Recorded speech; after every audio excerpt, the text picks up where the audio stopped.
Please proceed, sir. Okay, good afternoon. My name is Dr. Shiva Ayadure.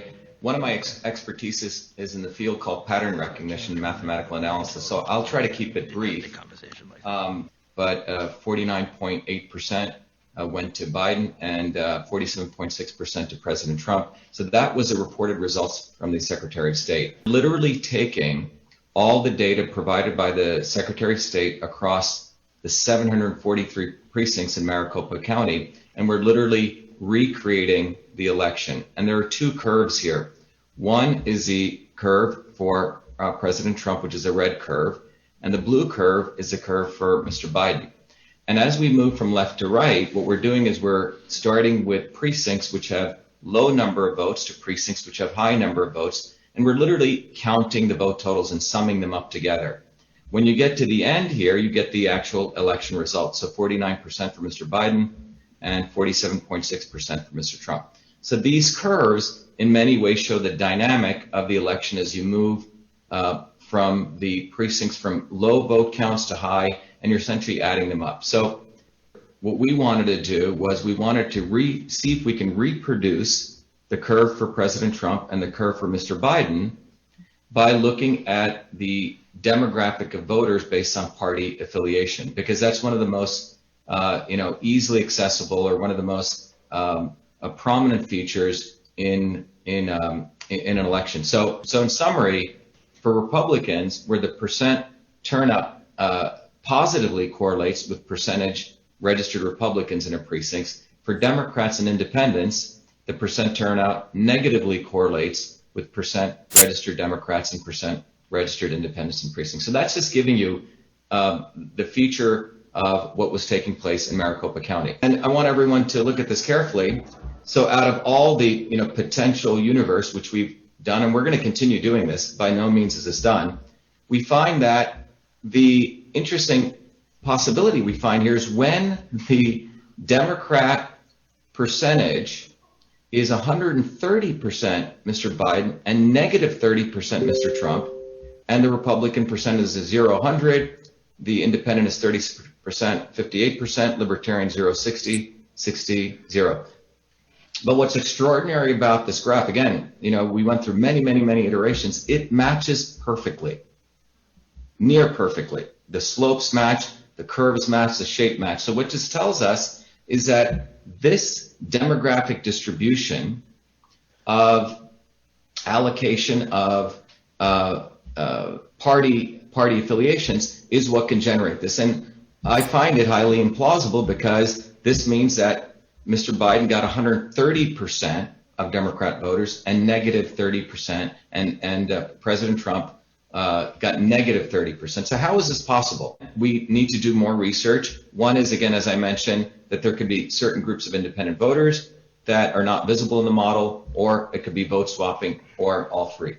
And I'll end on that. Well, this is a curve that represents the actual vote, what's called the cumulative vote count for Mr. Biden and President Trump. Okay, so this is the control. This is what actually occurred on election night. Does that make sense? And what we're attempting to do in mathematics, using mathematics, you can do what's called curve fitting, where you can change certain variables to attempt to fit this curve.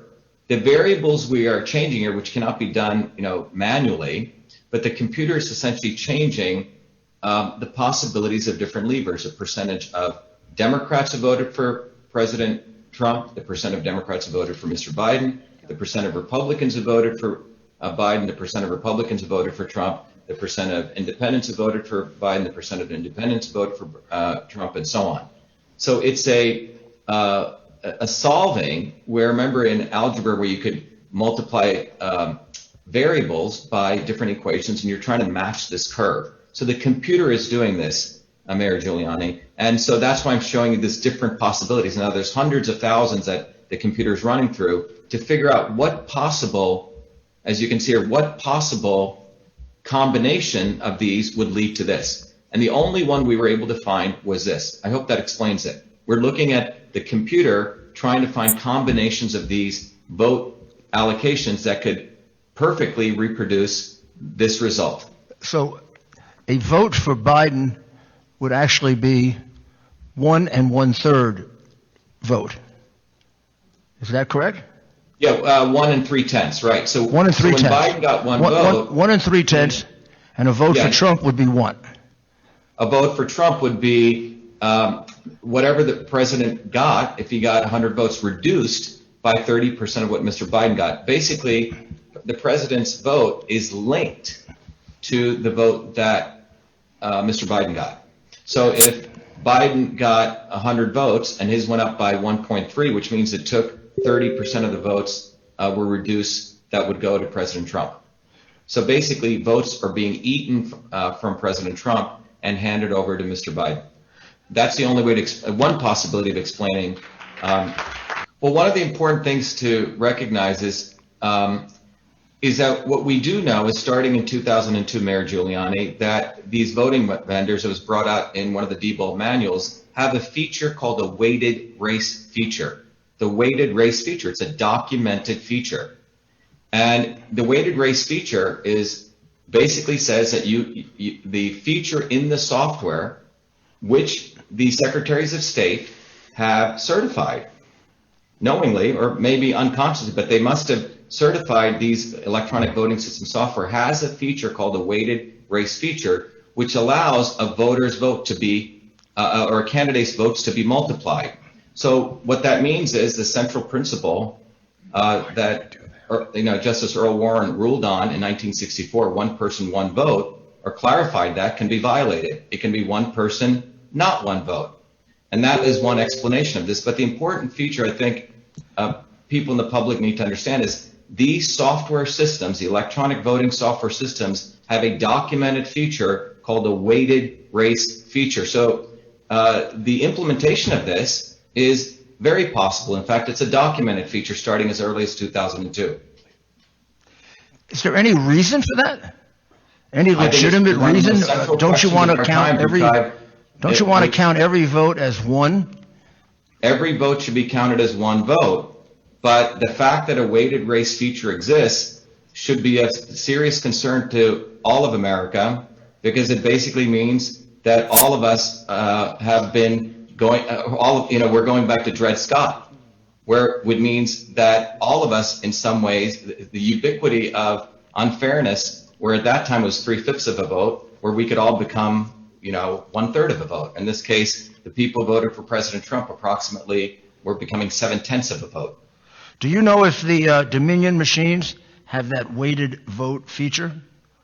As I understand, they do have this feature. And remember, the more important thing to also understand is our votes are stored not as whole integer numbers, but as decimal fractions, which means when you get a vote, if a candidate gets 100 votes, it's not stored as 100, it's 100.0215.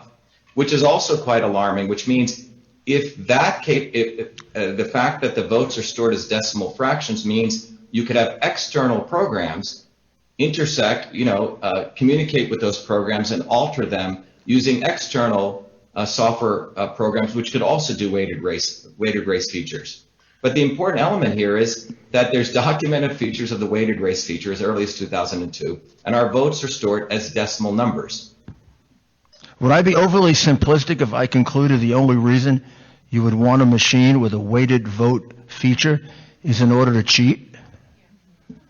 It's enabling cheating. It's an enabling of one person, not one vote. I mean, this is not a poll. That's what the feature enables. This is not a poll. This is an absolute vote. And the only reason to have that feature would be if you're going to distort the vote. Exactly. Wow. Do you know what a Monte Carlo is? Excuse me, Mayor Giuliani? Did you do a Monte Carlo where you can do millions of possibilities in a minute to find a good match? Yes, so that's what this is doing. There are many different techniques. The solver technique here, there are many different numerical methods, but essentially it's doing one of those kinds of approaches to find that fit. Exactly. And that's how you arrived at the one that you felt was the closest? Yes. And could you say with a degree of professional certainty that there's no question that this vote count in Arizona is faulty, false, not accurate, whatever words are comfortable? Well, I think what I can say is that the plausibility of that, the cumulative vote count as we see it progress is highly implausible. The caveat being we don't have certain data on the, what percentage of demographics of independent voters, but from everything we've run and the simulations we've run, it's highly implausible the pattern of voting we saw that was reported by the Secretary of State of Arizona in Maricopa County. Thank you, Dr.